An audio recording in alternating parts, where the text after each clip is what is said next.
Please join us as we welcome Mr. Frederick McClure. Mr. McClure is the managing partner of the Washington, D.C. office of Sonnenschein, Nath, and Rosenthal. He has extensive legislative experience and has worked in 2 presidential administrations. He was Assistant for Legislative Affairs to President George H.W. Bush and President Ronald Reagan. He also served as Associate Deputy U.S. Attorney General. National media organizations regularly seek him for insight on public policy and politics. In 1991, Mr. McClure's alma mater, Texas A&M University, honored him as its 115th Distinguished Alumnus. Governor George W. Bush appointed Mr. McClure to a 6-year term on the Board of Regents of the Texas A&M University system, where he served 2 years as vice chairman. A bipartisan group of Texas governors has appointed Mr. McClure to 4 public service positions. And now, welcome the Economic Forecast keynote speaker, Mr. Frederick McClure.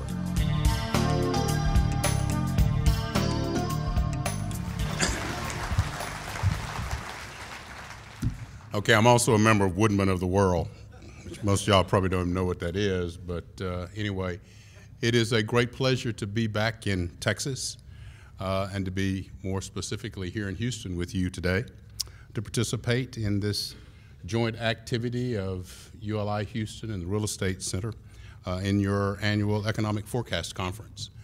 I have a long history with the Real Estate Center, unfortunately. I'll share just a little bit of it. I used to work at the Real Estate, what it was then called the State Real Estate Research Center, which was located at A&M.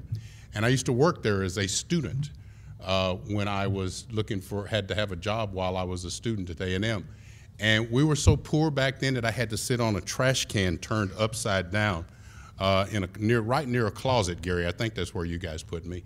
So I think things have probably improved substantially since then, thanks to the real estate business and some other things. But it's a pleasure to have the opportunity to participate in this fashion. I later served as chairman of the Real Estate Research Advisory Committee for the state of Texas, which is one of those things where a couple of bipartisan governors allowed me the opportunity to serve in that capacity. So I have long roots with the Real Estate Center, and I'm happy to have the chance to be able to be here today.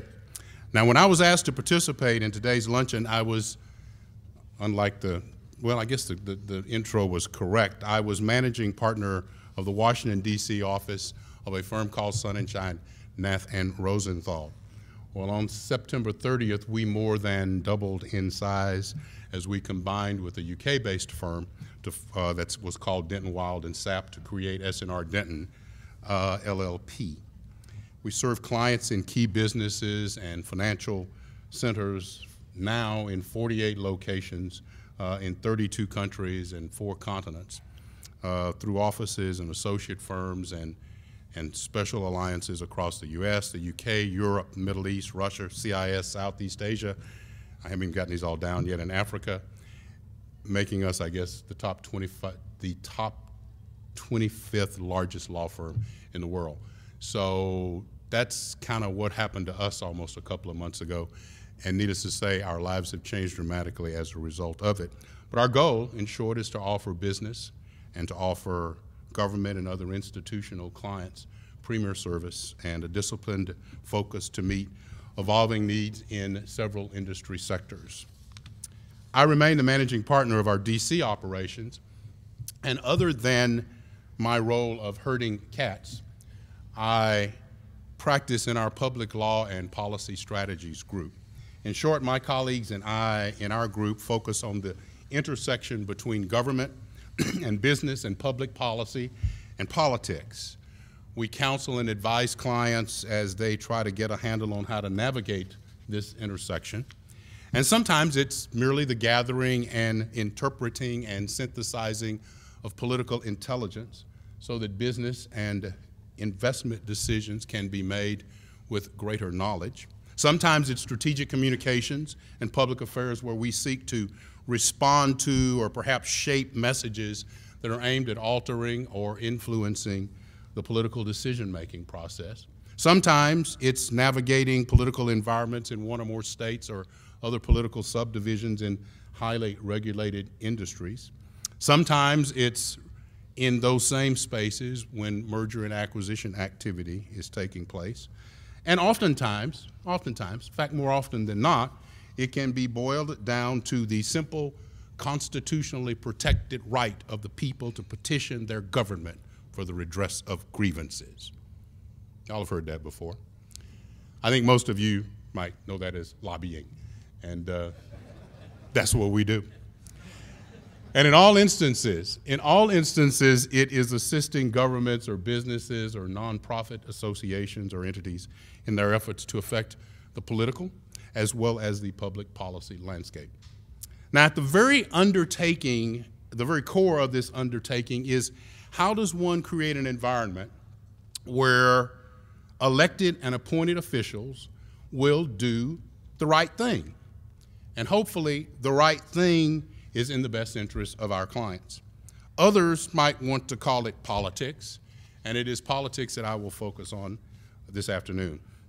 Though it may be hard to believe, this year's midterm elections were only 10 days ago, and even still, some of the races for the U.S. Senate, for example, in Alaska, and some of the House races remain undecided. Might I also add that only 9 days ago, that was 15 months before the start of the Iowa caucuses for the presidential elections for 2012. Now, though we're in Houston today, and my friend Drayton McClain probably would not like this reference, our other Texas baseball team, the Texas Rangers, who finally got to the World Series this year, let's go back to July 13th. Some interesting points to remember about politics. On that day, July 13th, this past summer, the National League won the Major League Baseball All-Star Game.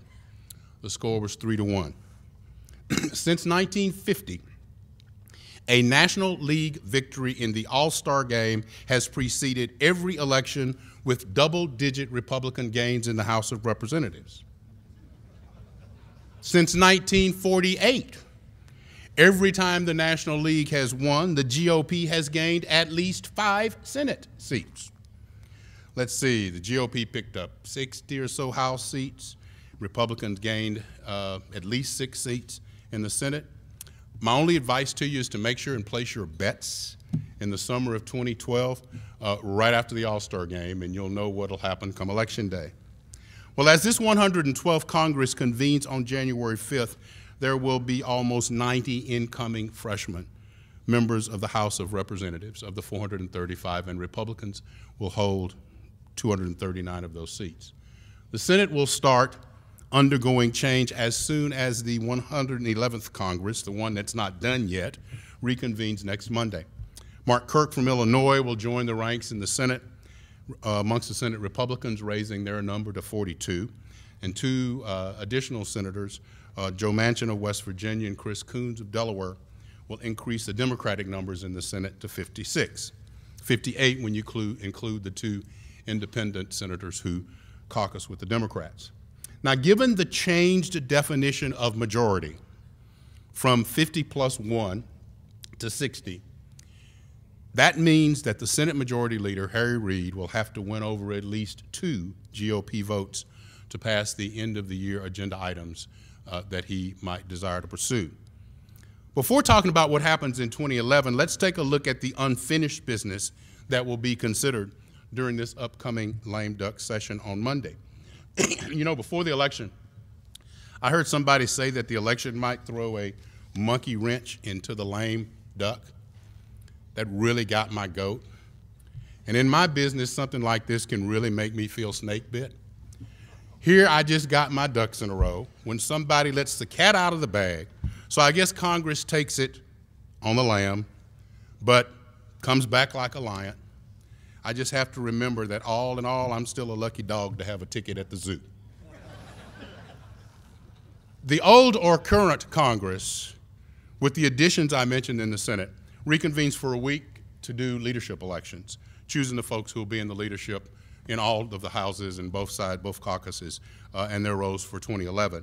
And after a break for Thanksgiving, they'll return again to finish this unfinished business. How Congress deals with the issues and the approach taken by the president will be impacted by what the next Congress looks like.